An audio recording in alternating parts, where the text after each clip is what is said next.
Évangile. La marche quotidienne avec la parole de Dieu. L'initiative des missionnaires claretains, réalisée par Publicaciones Claretiane, au studio Guadalupe, Nkobison, Yaoundé, Cameroun. Jeudi 15 décembre, Sainte Virginie. Lecture du livre du prophète Isaïe, chapitre 54, versets 1 à 10.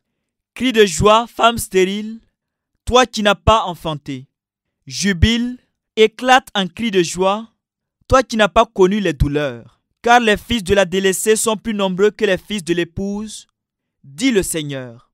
Élargis l'espace de ta tente, déploie sans hésiter la toile de ta demeure, allonge tes cordages, renforce tes piquets, car tu vas te répandre au nord et au midi. Ta descendance dépossédera les nations, elle peuplera des villes désertées. Ne crains pas, tu ne connaîtras plus la honte.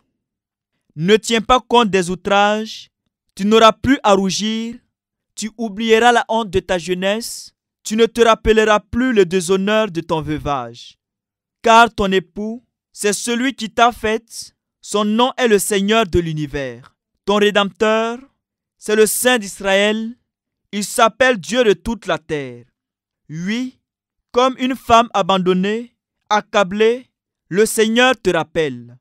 Est-ce qu'on rejette la femme de sa jeunesse? Dit ton Dieu.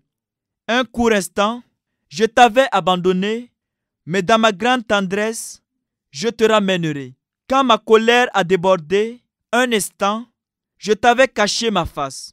Mais dans mon éternelle fidélité, je te montre ma tendresse, dit le Seigneur, ton Rédempteur.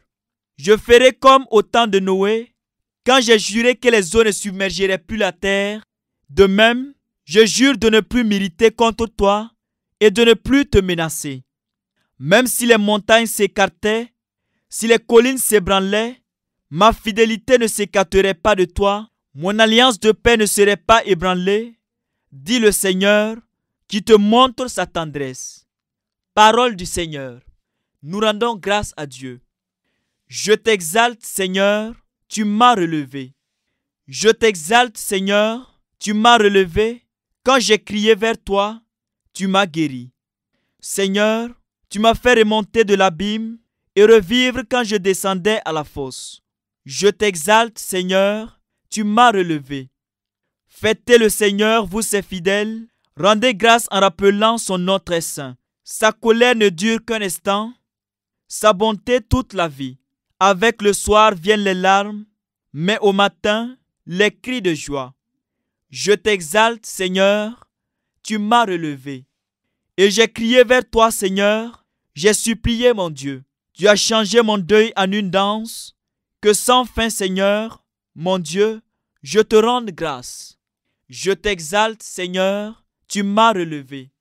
Évangile de Jésus-Christ selon saint Luc, chapitre 7, versets 24 à 30. Après le départ des messagers de Jean, Jésus se mit à dire aux foules à propos de Jean. Qu'êtes-vous allés regarder au désert? Un roseau agité par le vent? Alors, qu'êtes-vous allés voir? Un homme habillé de vêtements raffinés? Mais ceux qui portent des vêtements somptueux et qui vivent dans le luxe sont dans les palais royaux. Alors, qu'êtes-vous allés voir? Un prophète? Oui, je vous le dis. Et bien plus qu'un prophète. C'est de lui qu'il est écrit. Voici que j'envoie mon messager en avant de toi pour préparer le chemin devant toi. Je vous le dis, parmi ceux qui sont nés d'une femme, personne n'est plus grand que Jean. Et cependant, le plus petit dans le royaume de Dieu est plus grand que lui. Tout le peuple qui a écouté Jean, y compris les publicains, en recevant de lui le baptême, a reconnu que Dieu était juste. Mais les pharisiens et les docteurs de la loi, en ne recevant pas son baptême, ont rejeté le dessein que Dieu avait sur eux. Acclamons la parole de Dieu. Louange à toi, Seigneur Jésus. Influencés par le matérialisme de notre époque, certains reconnaissent le plan de Dieu pour leur vie, principalement en termes de richesse, de réalisation et de position. Cette attitude est minimaliste parce que comparée à la gloire du ciel, la gloire terrestre n'est rien. En outre, on peut avoir la gloire terrestre et ne pas être digne de la félicité céleste. Et même, parfois, les choses pour lesquelles nous prions et jeûnons deviennent des véritables obstacles à notre salut et à la paix de la société. La vie éternelle est donc le grand dessein de Dieu pour nous, et ce grand dessein sera accompli lorsque nous nous réveillerons du sommeil de la mort pour nous retrouver dans son royaume éternel. Si nous croyons vraiment d'un cœur sans partage, le plan de Dieu s'accomplira dans nos vies. En refusant de croire en Jean-Baptiste, les pharisiens ont contrecarré le plan de Dieu pour eux. Aujourd'hui, il ne s'agit pas seulement d'un refus de croire, mais de croire aux mauvaises choses, avoir des priorités mal placées, courir après nos propres plans mal visés au nom du plan de Dieu.